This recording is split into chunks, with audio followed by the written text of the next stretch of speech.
Según el Centro de Envejecimiento y Regeneración de la Universidad Católica, un 30% de los chilenos tenemos hígado graso. ¿Qué es esta enfermedad? ¿Cuál es su tratamiento? Bueno, queremos hablar sobre este tema y para eso estamos aquí en el estudio con el investigador de CARE UC, el doctor Marco Arrese. Doctor, muchísimas gracias por acompañarnos. Hola, buenos días. Buenos días. Y estábamos conversando recién fuera de cámara que cuando hablamos de enfermedades que pueden derivar de un hígado graso, hay preconceptos que están absolutamente errados. Primero, si nos puede explicar de manera muy clara y sencilla, ¿el hígado graso a qué se atribuye? ¿Quiénes son las personas con mayor riesgo? Bueno, el hígado graso es una condición muy frecuente, como mencionaste hace un momento, y es una condición que consiste en que se acumula grasa al interior de las células que forman el hígado. Y esto deriva, en la mayoría de las veces, por una condición que se llama resistencia insulínica, que está asociada estrechamente al sobrepeso, a la diabetes y al sedentarismo. Y básicamente su cifra ha aumentado tan importantemente porque en Chile estos fenómenos, la obesidad y el sedentarismo y el sobrepeso, han ido aumentando en forma explosiva en las últimas 2 décadas y hoy día puede ser considerada una epidemia. Hoy cuando hablamos de diabetes sabemos que la diabetes tipo 1 se da en una población que hasta ahora no era la más común, que sobre todo en los niños. Igual problema que tienen respecto de la obesidad. ¿Es ahí entonces donde pueden empezar los problemas con el hígado graso o esto se da principalmente en adultos? No, esto comienza en la adolescencia y las tasas de sobrepeso y obesidad en Chile en nuestros niños y adolescentes son muy elevadas, probablemente dentro de las primeras dentro de Sudamérica. Esto tiene que ver más bien con la diabetes tipo 2, aquella en los adultos, en que después de un largo tiempo de resistencia insulínica, el páncreas claudica, no puede producir más insulina y se genera la diabetes. Siempre me gusta a mí mencionar que cuando a alguien le diagnostican diabetes, esto no es el principio de una enfermedad, sino que es el final de una larga primera fase en la cual se puede intervenir y prevenir el desarrollo de diabetes. Por lo tanto, uno no tiene que esperar a estar ni siquiera cerca de la diabetes para prevenir estas complicaciones. Y lo interesante del hígado graso es que el hígado graso es una suerte de barómetro, de termómetro de la salud metabólica. Por lo tanto, cuando alguien tiene un hígado graso siendo muy joven, uno puede predecir que esa persona en 20 años más puede desarrollar diabetes o tener problemas asociados a este disturbio metabólico, como pueden ser problemas de aterosclerosis, tanto carotídea, cardíaca, y por cierto, lo que yo estudio porque soy hepatólogo, complicaciones vinculadas al hígado, que pueden ir, ¿no es cierto?, desde complicaciones tan serias como la cirrosis y llegar incluso al desarrollo de tumores en el hígado, puesto que el hígado graso se asocia a un tipo de cáncer que se llama cáncer hepatocelular. Doctor, pero a ver, el hígado es tal vez uno de los órganos de los cuales menos nos preocupamos. Muchas veces se hacen exámenes y se recomiendan exámenes desde temprana edad en los colegios, en los centros médicos, en los cuales en general se concentra mucho más en, sobre todo en nuestro país, la salud de los pulmones, la salud cardíaca, pero el hígado como que no se hacen exámenes específicos, sobre todo a una edad temprana. ¿Cómo se puede determinar que alguien viene con esta tendencia a desarrollar un hígado graso o que ya lo tiene cuando está, por ejemplo, en la adolescencia? Bueno, ciertamente el hígado, y hay una vertiente incluso poética que viene de una oda que Pablo Neruda le escribió al hígado, es un órgano silencioso, modesto, no es muy figurativo, digamos. Entonces, desde esa perspectiva, a veces desafortunadamente se le presta poca atención, tal como tú dices. Y esa poca atención no es solo propio de los pacientes, también es propio de los médicos. Hay médicos, ¿no es cierto?, que ven regularmente pacientes que tienen entre sus diferentes enfermedades de hígado graso y no le prestan atención a esta condición que a veces puede derivar en situaciones serias. Por ejemplo, hay un estudio reciente en el que se tomó 100 pacientes que tenían cirrosis relacionada a hígado graso y se vio cómo se diagnosticó esa cirrosis, si había sido intencionalmente o casualmente. Y en 2/3 de esos pacientes el diagnóstico había sido casual. Y se fue a mirar sus exámenes 10 años antes y se pudo ver que se podía haber hecho el diagnóstico muy precozmente. ¿Cómo se identifican los problemas hepáticos? La verdad es que no hay todavía estudios que permitan hacer recomendaciones firmes de cómo y en quiénes hacer screening o vigilancia de enfermedad hepática, pero razonablemente hoy día toda persona obesa, toda persona diabética debería mirarse su hígado. ¿Cómo? con algunos exámenes de laboratorio simples y con una ecografía abdominal que permite el diagnóstico preciso de hígado graso. Doctor, y en este caso, si hay una familia en la cual pensemos que hay niños, que hay obesidad presente dentro de la familia o que hay diabetes, ¿deberían entonces chequearse esos niños, hacerle la revisión también, o no es una condición que, entre comillas, pueda ser heredable? Bueno, de partida la obesidad es un problema que debe ser atacado y Absolutamente, sí. como Pero estoy consecuencia... pensando en niños que todavía no tienen muestras de que haya obesidad en ellos, sí, Claro. en sus padres, sus tíos, sus abuelos. Bueno, la verdad es que no hay una respuesta científica a esa pregunta y por lo tanto, como estas enfermedades demoran décadas en desarrollarse, si uno interviene esa familia a partir de una forma sistémica, es decir, recomienda a los padres ciertas cosas que se traspasan a sus hijos, probablemente va a estar haciendo un beneficio. Cambio de dieta, cambio de hábitos. Exactamente. ¿Ya? Fundamentalmente, ¿no es cierto?, actividad física, regular y una dieta balanceada. No hay una recomendación firme en quiénes hacer screening, pero probablemente sobre los 18 años uno debería empezar a preocuparse del hígado más dirigidamente, particularmente si hay obesidad o un entorno metabólico familiar muy adverso. Doctor, nos hablaba del examen que se debe hacer, que es un examen simple. ¿De qué se trata generalmente? ¿Cuál es el costo? Porque también es un tema súper importante. ¿Y cuánto tiempo demora en estar el resultado?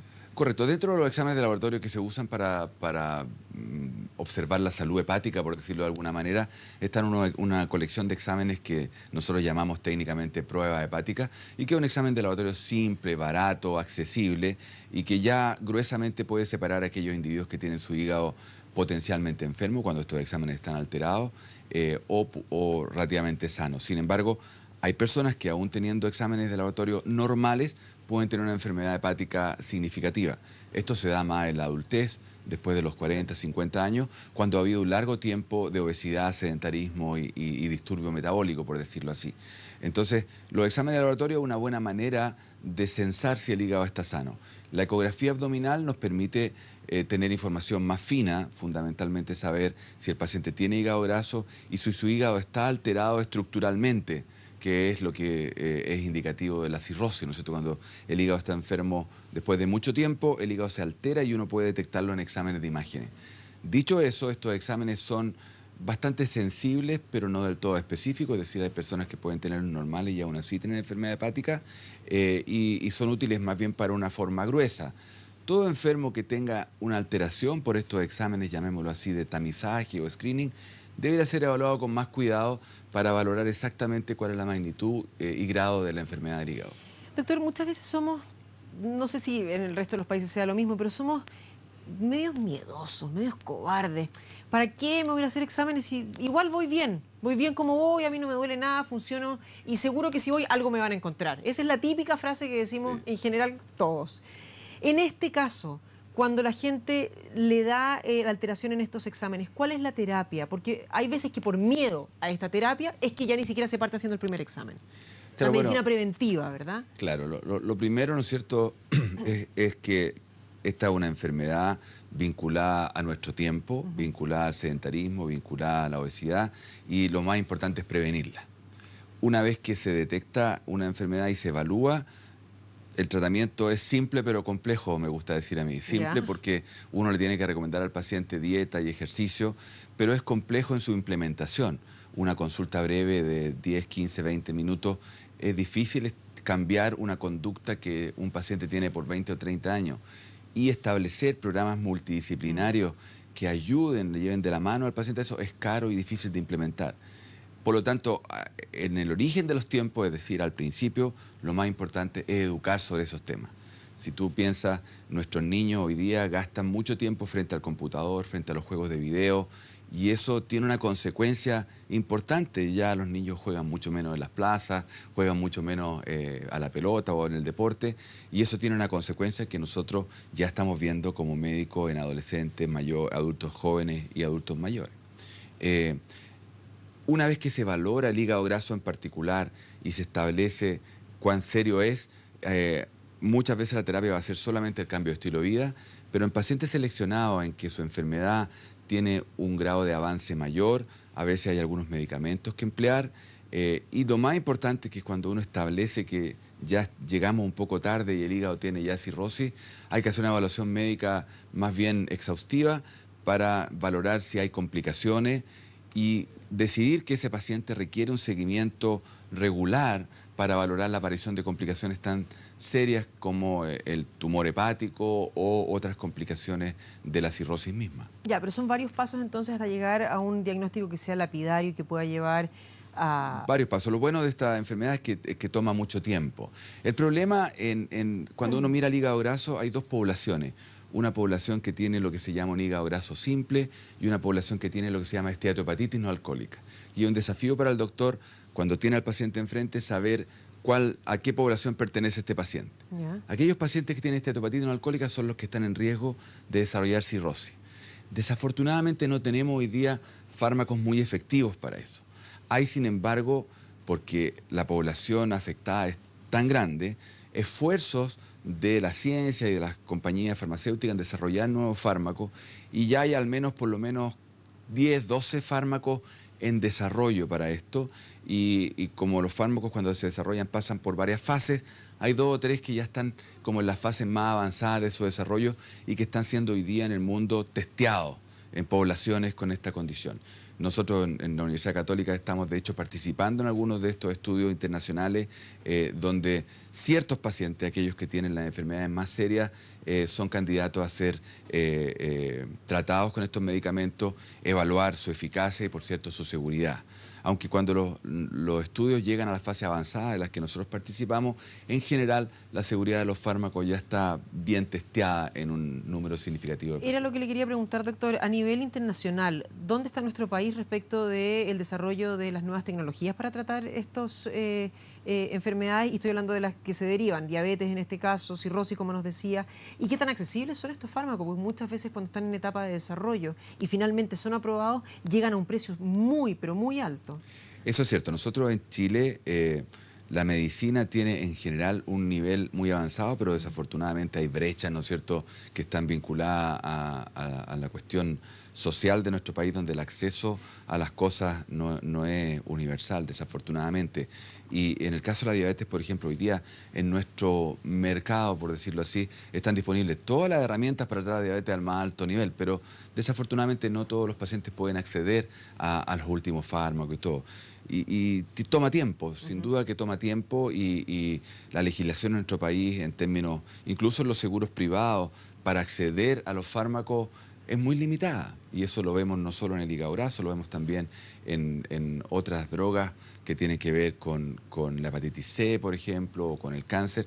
A pesar de que nuestras autoridades y nuestras políticas de salud han hecho esfuerzos ingentes y la situación ha mejorado, por ejemplo, con la ley Ricarte-Soto, por ejemplo, con el GES, pero todavía tenemos mucho que mejorar respecto de países desarrollados. Doctor, y ahí comenzábamos la entrevista hablando de este 30% de chilenos que tiene el hígado graso.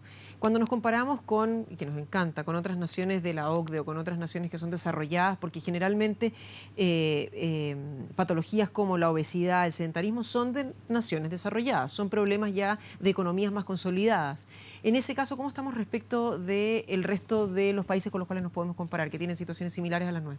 Bueno, una pregunta interesante porque la estimación del 30% viene de un estudio que nosotros hicimos hace algunos años en la Universidad Católica, donde establecimos que la frecuencia de hígado graso era como 24%. Pero eso tiene hoy día más de 10 años de realización. Y dadas las tasas de obesidad y sobrepeso en nuestro país, la incidencia de diabetes que se ha duplicado en la última década prácticamente, probablemente la frecuencia ha crecido y alcanza más o menos al 30%. Esta cifra efectivamente es similar a la de los países desarrollados. Yeah. Tal vez en nuestro país hay una situación que es un poco más particular, es que la obesidad tiene una gradiente social y la obesidad es más frecuente en los estratos más desposeídos en nuestra sociedad. Y esto tiene que ver porque alimentarse sano y hacer ejercicio cuesta tiempo, cuesta dinero, y también con la calidad de la educación en términos de fomentar esto último. Doctor, y en ese punto, cuando viene un paciente al cual se le diagnostica que tiene una de estas problemáticas, que tiene un hígado graso, ¿cuál es la resistencia? Y dos aspectos acá. Uno, en los cambios de hábito, que generalmente a todos nos cuesta mucho, sobre todo ya cuando somos adultos. Pero por otro lado, ¿cómo se le recomienda a un paciente que apenas logró para poder visitar al médico? ¿Sabe qué? Pero ahora tiene que hacer cambios de alimentación cuando no le alcanza. No es que no quiera, es que no puede. Es cierto, bueno, las limitaciones son variables de acuerdo a los estratos, pero el sentido común es aplicable transversalmente. Sí, claro. Fundamentalmente regulando las porciones, fundamentalmente regulando el orden en que se come y, por cierto, incorporando más verde y reduciendo las cosas hipercalóricas. Esto es difícil, pero se puede hacer en todos los niveles con adecuada planificación y preferencia. Pero hay resistencia y la eficacia de estas medidas es baja. Si uno considera una población de personas y establece la eficacia a 12 meses o 24 meses, apenas alcanzamos a modificar las cosas en el 8% de las personas, en el 10% de las personas, en forma definitiva. A veces se logra entusiasmar en forma breve, los pacientes hacen ejercicio, bajan de peso, pero a los 12 meses están igual que al principio. Vuelven a su rutina, claro. Y ahí es donde todavía hay mucho trabajo que hacer en lo que se llama, ¿no es cierto?, los cambios conductuales. Y ahí hay mucho trabajo que se tiene que hacer multidisciplinariamente con psicólogos, con kinesiólogos. Y eso es lo complicado de cambiar en nuestro modelo de salud, que sigue siendo el paciente y el doctor, y no el equipo. Doctor, y muy cortito, para aquellos que nos estén viendo y que, aunque es de perogrullo, aunque lo hemos dicho incansables veces, dele 3 consejos. Yo sé que usted no es nutricionista, ni es entrenador, ni preparador físico, pero esos consejos que le pueden servir a esa persona que nos está viendo ahora y que dice, bueno, ya, le voy a poner empeño, voy a partir mañana, hoy día en la tarde, mejor. Bueno, los consejos prácticos son evitar la comida chatarra, aumentar los acompañamientos de las comidas en verde, toda clase de verdura y fruta, tener una estructura de decir, por ejemplo, me voy a portar bien de lunes a viernes, el sábado y el domingo me voy a relajar un poquito sin sobrepasarme. Y sumado a eso, ejercicio. Todo suma. No voy a usar el ascensor, voy a usar la escalera. Me voy a bajar una estación antes del metro y voy a caminar los últimos 300 metros a mi trabajo, de ida, de vuelta. Si vivo a una distancia razonable y la vía es segura, voy a usar la bicicleta. Todo eso suma. Nadie le pide a un paciente que ha sido sedentario 40 años, que es obeso, que se transforme en un atleta, pero todo suma.